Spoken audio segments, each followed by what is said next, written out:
Welcome to another video, and today I'm somewhere slightly different. I'm on the Isle of Skye in Scotland, and I've set myself a little challenge, and that is to try and drive around the island in just 8 hours and try and capture 5 epic images of 5 amazing locations in just those 8 hours. See if it can be done, see what I can get. First location I got to is the Old Man of Storr, which is a 55-meter monolith on the northeastern coast of the island. You can see it in the background.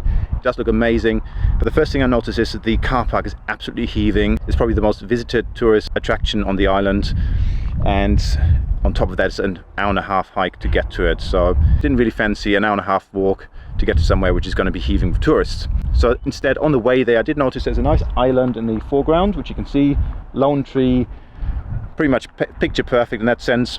So I'm going to try and use that as a foreground element and the Old Man of Storr as a background element. I had a look at that with my telephoto lens. Doesn't really work because I'm too high up and there's too much empty space in the middle.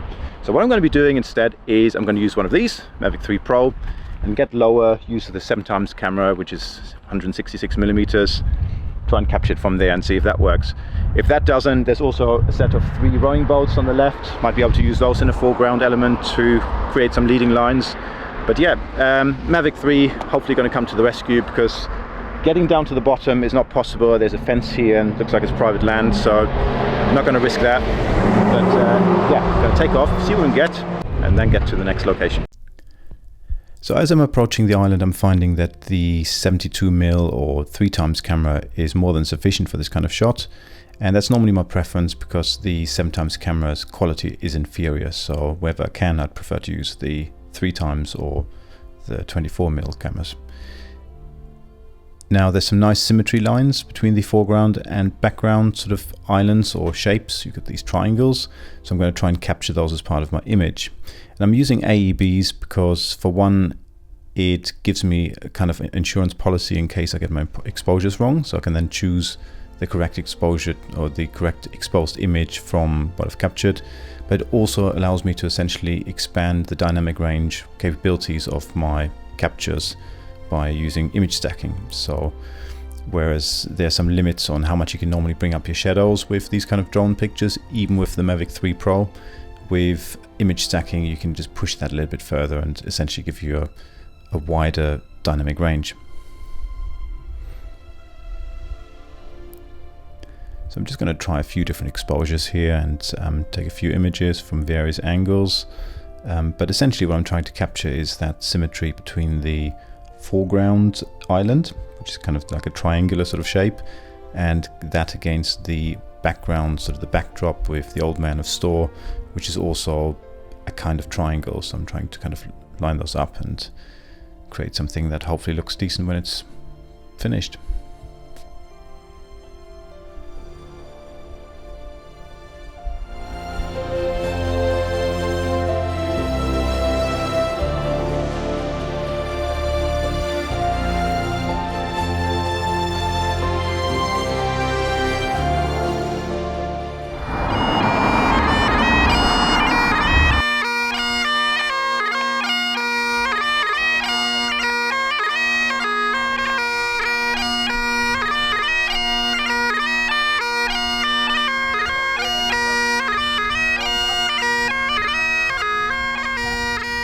So the second location is Kilt Rock, which is just up from the Old Man of Storr. And what we've got here is this beautiful waterfall cascading straight into the ocean, which is something you don't see very often. In addition to that, you've got these beautiful green rocks at the base, which really add to the scene. But in order to capture those, we need to use something called a CPL, because without a CPL, the reflection of the sun or the sun's glare on the water surface is just too distracting and kind of hides those rocks underneath. So on a camera, that's quite straightforward. You mount a CPL, adjust it, remove that glare, and then take your shot. On a drone, which is what I'll be using on this, I'm going to use a drone-specific CPL. And what I'll do is I'll take it off the drone, line up the shot, or look at the scenery, adjust it to just the right point where I've removed that glare, then mount it onto the drone. Obviously, when I'm adjusting it, make sure that the orientation is how it's going to be on the drone, which is like this, or like that. Mount it on the drone and take off and then take the shots. So hopefully I'm going to be able to capture those rocks as well as the waterfall and get the kind of shot that I want. So I'm going to take off and see what I can get. So once again I'm using AEBs to ensure that I get the best possible dynamic range in this shot, and It's really staggering how much difference that circular polarizer does in ensuring that I can see those green rocks under the water surface.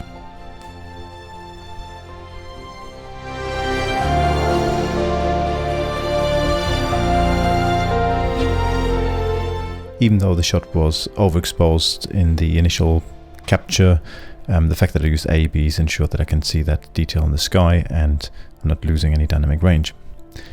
Now, in order to just show how much difference that circular polarizer made, I've taken a couple of comparison shots, which I'm just showing now, and you can really see what difference it makes in taking that glare out of the water surface.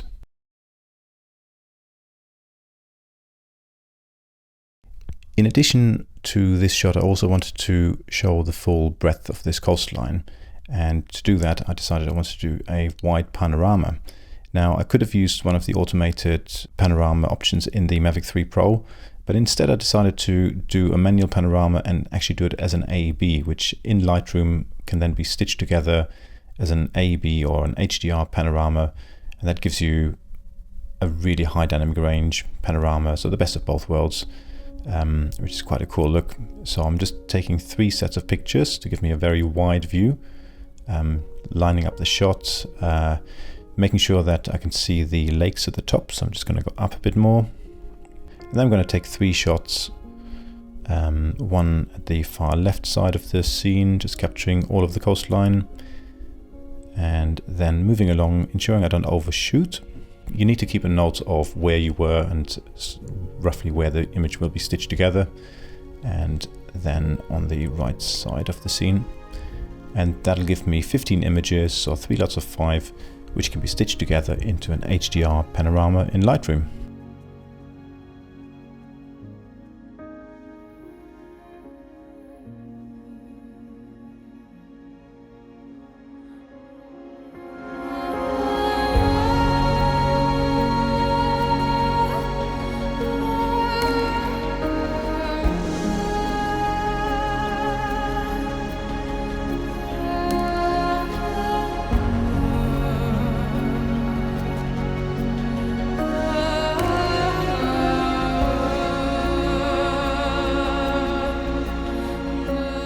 So the next location is Fairy Glen, which is easily accessible.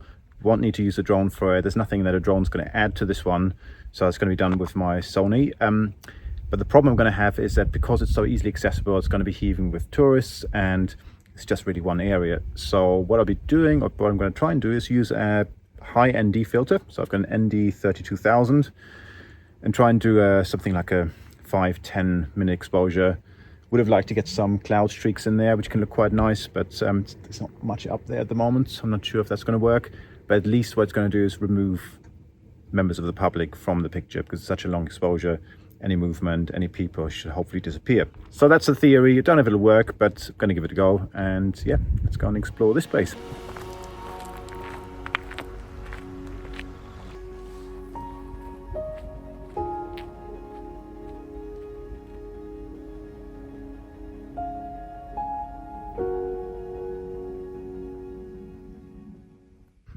So you know that thing when you go to McDonald's and you order your burger and you look at the picture and what you get doesn't look like the picture? Well, this is the Ring of Stones.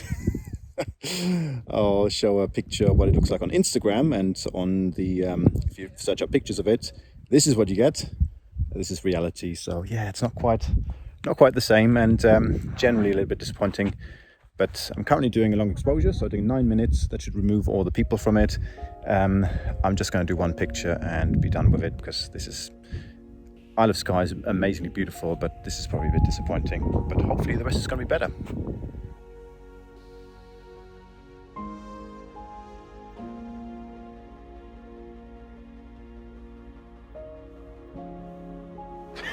Jesus, these midgets. So the fourth location was going to be fairy pools, but as you can tell, the midgets here are absolutely savage, and they're not going to be any better at that sort of location, which is grassland, rivers and waterfalls and that sort of thing. So instead, because I need to charge anyway, what I've decided to do is use the time while I'm charging to try and fly over and use the drone again and take pictures of Portree, which is quite pretty, and it's got, if anyone in the UK knows of Balamori, you've got those kind of like colored buildings, and it's quite cool. So I'm going to take the drone up for that. So a bit of an ongoing theme of the drone being a weapon of choice over traditional cameras on this trip, which is quite interesting. But yeah, this one is going to be another one for the Mavic 3 to try and take some pictures of this Balamori style location.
So here we are, this is the last location for the trip, Neist Point, and I've actually already done my pictures because it was a bit of a race against time to get here before sunset.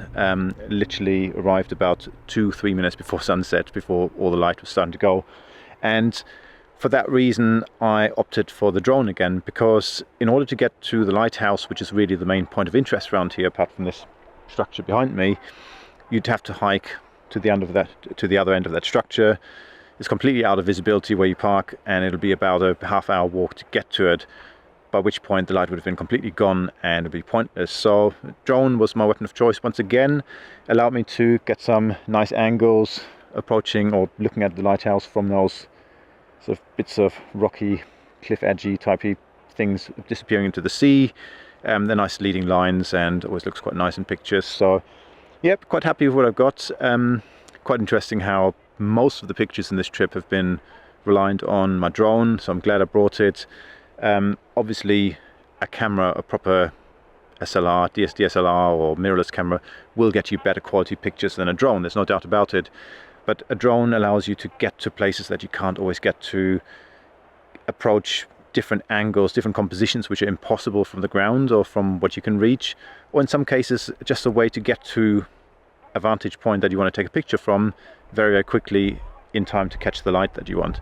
So I hope this video helped demonstrate how a drone allows you to capture images from different vantage points and really kind of add value to the equipment that you carry around with you.